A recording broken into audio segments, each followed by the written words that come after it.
Hello everybody, welcome to today's video. In this video, we are going to discuss about LFDT Labs, or better known as Linux Foundation Decentralized Trust Labs. Now, the Linux Foundation has always been demonstrating this rich history when it comes to driving innovation and fostering open source collaborative efforts, as the needs in different spaces like blockchain, distributed identity, and decentralized applications. Linux Foundation has brought to you LFDT Labs, where developers and organizations can collaborate to pioneer new solutions for decentralized trust in a transparent and open source manner. Over the next few slides, we discuss how the LFDT Labs operate, the types of projects they support, and why is this space essential for the future of decentralized technologies. So now let's talk about the unique environment that LFDT Labs provide. These labs are designed as flexible spaces where innovators, developers, researchers, and organizations can explore and test new ideas without the need to formalize the project right away. Think of it as this creative playground,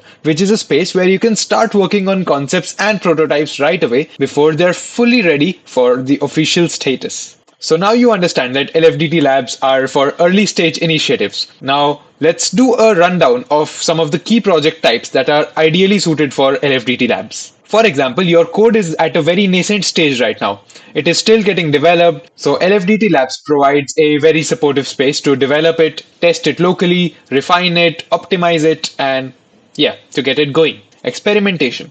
Labs should be ideal space to experiment with new frameworks or modules. When you're still figuring out what will work and what will not work, this is the right place to experiment. If you're looking to create demonstration code which you want to showcase to your users, LFDT provides resources for that as well. So you can, showcase your capabilities and gain some feedback or do some beta testing based on that particular resources. Or maybe you went to a hackathon because, many great ideas are born during hackathons, but they require further development to reach their ultimate potential. So LFDT Labs provides you with that initial traction, initial Kickstarter, which will help you evolve into a more polished version of the product. For example, you did a research project during your academia or university years. Now, LFDT Labs can serve as this bridge between the academia and the industrial application so that you can convert your theoretical ideas into a practical product. You can also intern via LFDT Labs because they provide a platform where interns can, contribute meaningfully. They can feel free to work on real world projects which has room to grow, and they can also learn a lot. They can get that valuable experience and can first-hand witness the journey of 0 to 1. While your project has not even started officially, it's still in the stealth mode. You can start to develop community and distribution by keeping people engaged while in Hyperledger Labs. Isn't that really cool? I think that's a very cool thing to do. Build your distribution while you're building your product. That sounds so amazing to me. Now let's take a look at some key figures which will help us dive deeper into the actual on-ground impact which LFDT Labs is producing. As we can see that we have over 100 labs in total and 50 are actively engaged in development and collaboration. We have a very strong network of 300 plus maintainers who support and contribute to these projects very actively. These labs have contributed to various well-known projects like Cacti and Firefly. Cacti and Firefly have now graduated to full project status, while Bevel, Identis, and Solang are currently incubating. As we can see that there are different projects in a very wide spectrum of focus. For example, there are 42 labs associated with Fabric, 6 with Aries, 2 each for Besu and Sawtooth. Now, when you are proposing a new lab within the LFDT ecosystem, there are some main criteria which are considered. First is the scope. The scope should align with that of the Linux Foundation Decentralized Trust so that all the projects we have are doing relevant work and are supportive of our broader goals as an organization in general. The name of the lab should be very clear and specific. It shouldn't be very generic or ambiguous. It should not be similar to any existing projects so that there is no confusion in the community while contributing. Lastly, the proposers must be active member of the technical community. This ensures that each project is backed by people who are eager to do stuff for the community. Let's walk through some very simple steps to propose a new lab within the LFDT ecosystem. The first step should be fork the GitHub repository. Create a fork of the particular repository in your personal GitHub account so you can now work independently on that particular project and make changes locally to your system. Now the repository has a proposal template Once you fork the repository, you can save it in the labs subdirectory under the proposed lab name, which is the directory structure of your laboratory. After you've filled the proposal and it's in the right directory structure, you can, open a pull request. So once you submit a pull request, it comes to the maintainers and the reviewers. Now your project will be reviewed by the maintainers and the reviewers. They will decide whether or not it aligns with the larger perspectives of the LFDT ecosystem. Let us discuss some things about community engagement. Community engagement is very crucial when it comes to the success of any open source project, especially when it's under the LFDT labs. Consistently interacting with the community and contributors strengthens the project's momentum. And it is observed that the projects which do not have active community engagement are at the risk of becoming inactive with time. So the LFDT staff always helps you connect with the community.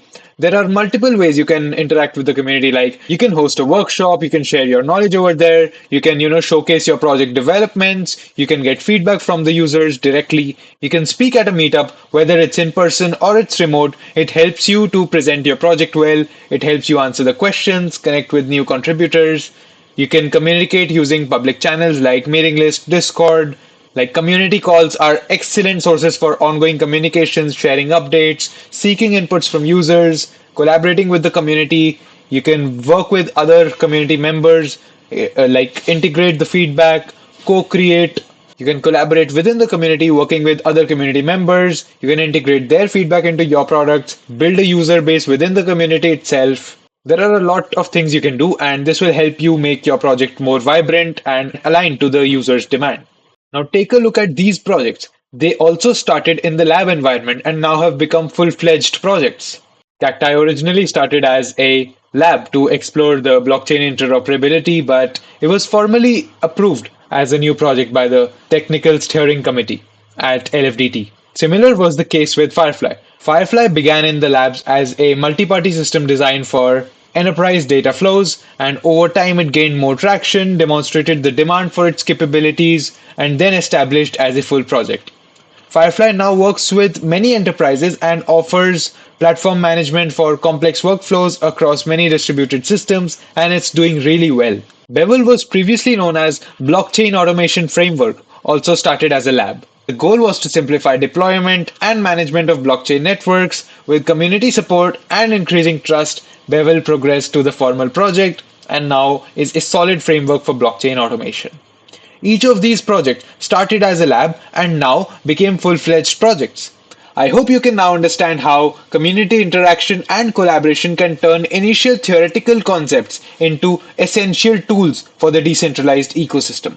Do you also want to turn your lab into a project? Firefly began in the labs where its original developers had enough time to, streamline their workflows and get into the open source ethos of things. This gave them sufficient time to make necessary arrangement without the pressure of formalizing a project right away. Additionally, LFDT Labs also provided them with the infrastructure which was necessary for an open source project to succeed. Like developers were able to connect with the community members through calls, meetups, ongoing chat discussions. This gave them the ability to build a very strong network internally, which consisted of supporters and the early adopters, which is essential for the success of any open source project.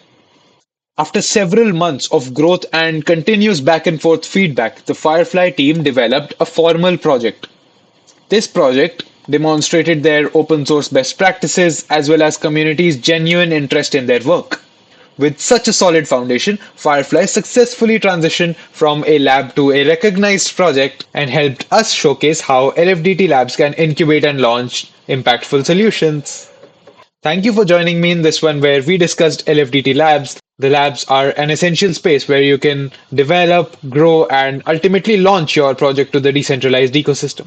So if you're a developer and have a new project, or you're an organization looking to innovate, become open source, you are looking to collaborate, LFDT Labs offers the tools necessary, the community, and support in every form you need to succeed. I encourage you to get involved, bring your ideas, and take part in shaping the future of decentralized trust.